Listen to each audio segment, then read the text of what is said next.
में ही कहीं होगी, परंतु आपको बता दें कि गणेश जी की सबसे बड़ी प्रतिमा भारत में नहीं है। अब आप सोच रहे होंगे कि भारत, नेपाल या कंबोडिया के अलावा और कौन सा देश हो सकता है जो गणेश जी पर इतनी श्रद्धा रखता हो कि दुनिया की सबसे बड़ी मूर्ति बनवा दे। तो दोस्तों, आपको यह बता दें कि गणेश जी की यह विशाल मूर्ति थाईलैंड के खलांग ख्वेन शहर में है। इस शहर को सिटी ऑफ गणेश के नाम से भी जाना जाता है। गणेश इंटरनेशनल पार्क में लगी भगवान गणेश की इस प्रतिमा की ऊंचाई 40 मीटर यानी 131 फीट है। 13 मंजिला इमारत के बराबर ऊंची यह मूर्ति पूरी तरह से कांसे से निर्मित है, जो कि विश्व की सबसे ऊंची मूर्ति है। कांस्य धातु से निर्मित यह मूर्ति देखकर कई लोग ये अंदाजा लगाते हैं कि ये मूर्ति सदियों पुरानी रही होगी, लेकिन ऐसा नहीं है। ये मूर्ति सदियों पुरानी नहीं बल्कि मात्र 10 वर्ष पुरानी है।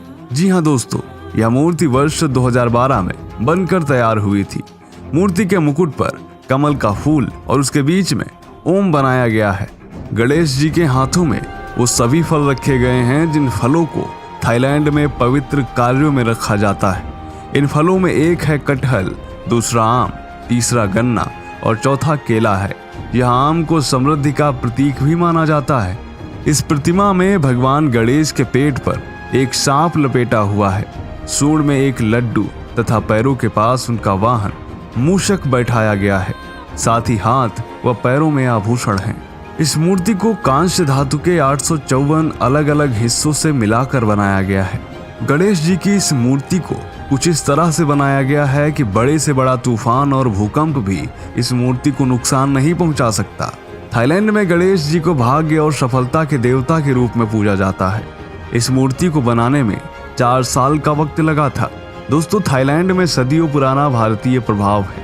यहाँ एक अजीब विशेषता यह है कि यहाँ के लोगों ने बौद्ध धर्म तो स्वीकार किया, परंतु अपनी हिंदू संस्कृति बचाए रखी। थाईलैंड में बहुत सी हिंदू निशानियां मौजूद हैं, जैसे कि यहाँ के एयरपोर्ट का नाम स्वर्ण भूमि है और यहाँ समुद्र मंथन का दृश्य भी बनाया गया है। थाईलैंड में वैसे तो लोकतंत्र है, परंतु राष्ट्र अध्यक्ष के रूप में यह राजा सर्वोपरि है।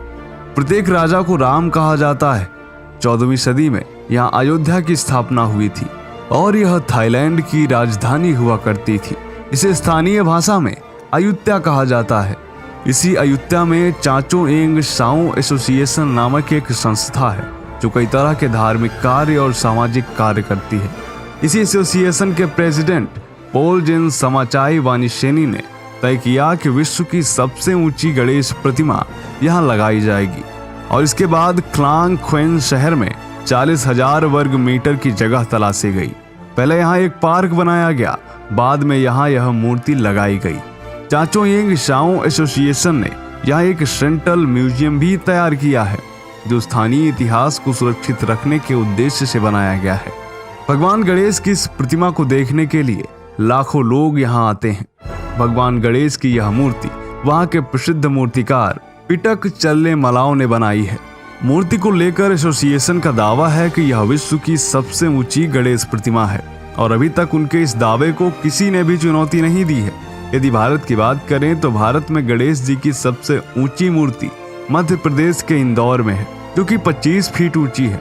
इस मूर्ति को वर्ष 1875 में बनाया गया था।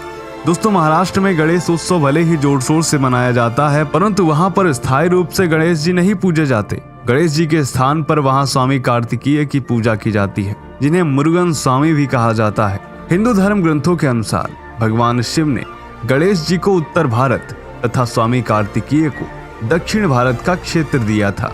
एक बार भगवान गणेश को दक्षिण भारत घूमने की इच्छा हुई, इसीलिए वे अपने बड़े भाई स्वामी कार्तिकेय के यहाँ 10 दिन के मेहमान बनकर रहे और इसीलिए दक्षिण भारत में गणेश जी की पूजा एक मेहमान के रूप में की जाती है और गणेश चतुर्थी से 10 दिन बाद अनंत चतुर्दशी के दिन उन्हें विसर्जित कर दिया जाता है। एक बार फिर से बताते चलें कि दक्षिण भारत के मुख्य देवता स्वामी कार्तिकेय हैं और उत्तर भारत के मुख्य देवता गणेश जी हैं।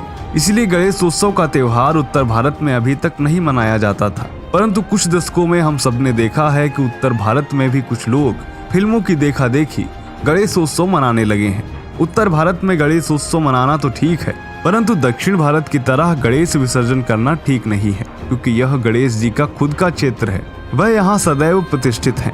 धर्म ग्रंथों को बिना जाने जो लोग दूसरों की नकल करते हुए गणेश विसर्जन करते हैं वह सरासर गलत है और ऐसा करने से भगवान गणेश का अपमान भी है और हमें इसका दोष भी लगता है। इसलिए सभी उत्तर भारतीय दोस्तों से निवेदन है कि पहले अपने धर्म ग्रंथों को अच्छी तरह समझ लें, फिर इस तरह का धार्मिक कार्य करें। फिल्मों की देखा देखी या दूसरों की नकल करने से धर्म का भी अपमान होता है। वीडियो पसंद आए तो लाइक करें, चैनल को सब्सक्राइब करना ना भूलें। मिलते हैं आपसे अगले वीडियो में।